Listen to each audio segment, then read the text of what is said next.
नमस्कार दोस्तों। आज एक कहानी सुनाता हूँ आपको। एक राजा को राज भोगते काफी समय हो गया था।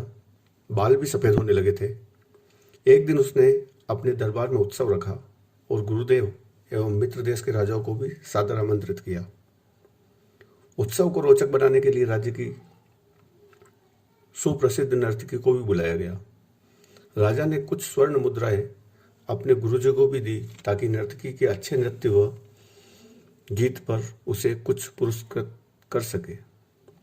सारी रात नृत्य चलता रहा। ब्रह्म मुहूर्त की बेला आई। नर्तकी ने देखा कि मेरा तबला वाला ऊँग रहा है और तबले वाले को सावधान करना जरूरी है, वरना राजा का क्या भरोसा दंड दे दे। तो उसको जगाने के लिए नर्तकी ने एक दोहा पढ़ा।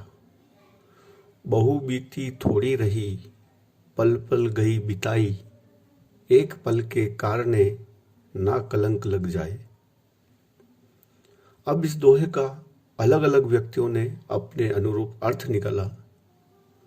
तबले वाला सतर्क होकर बजाने लगा। जब यही दोहा गुरुजी ने सुना और गुरुजी ने सारी मोहरें उस नर्तकी को अर्पण कर दी। दोहा सुनते ही राजा की लड़की ने भी अपना नौलखा हार नर्तकी को भेंट कर दिया। दोहा सुनते ही राजा के पुत्र युवराज ने भी अपना मुकुट उतारकर नर्तकी को समर्पित कर दिया। राजा बहुत ही अचंभित हो गया। राजा सोचने लगा, रात भर से नृत्य चल रहा है, पर यह क्या? अचानक एक दोहे से सब अपनी मूल्यवान वस्तु बहुत ही खुश होकर नर्तकी को अर्पण कर रहे हैं। राजा सिंहासन से उठा और नर्तकी से बोला, एक दोहे द्वारा एक सामान्य नर्तिका होकर तुमने सबको लूट लिया। जब यह बात राजा के गुरु ने सुनी तो गुरु के नेत्रों में आंसू आ गए और गुरुजी कहने लगे, राजा, इसको नीच नर्तकी मत कह। अब ये मेरी गुरु बन गई है, क्योंकि इसने दोहे से मेरी आंखें खोल दी है। दोहे से यह कह रही है कि मैं सारी उम्र जंगलों में भक्ति करता रहा और आखिरी समय में नर्तकी का मुजरा देखकर अपनी साधना नष्ट करने यहाँ चला आया हूँ। भाई, मैं तो चला। यह कहकर गुरुजी तो अपना कमंडल उठाकर जंगल की ओर चल पड़े। राजा की लड़की ने कहा, पिताजी, मैं जवान हो गई हूँ, आप आंखें बंद किए बैठे हैं, मेरी शादी नहीं कर रहे हैं और आज रात मैंने आपकी महावत के साथ भागकर अपना जीवन बर्बाद कर लेना था, लेकिन इस नर्तकी के दोहे ने मुझे सुमति दी है और जल्दबाजी मत कर, कभी तो तेरी शादी होगी। क्यों अपने पिता का कलंकित करने में तुली है? ये मुझे भान आया।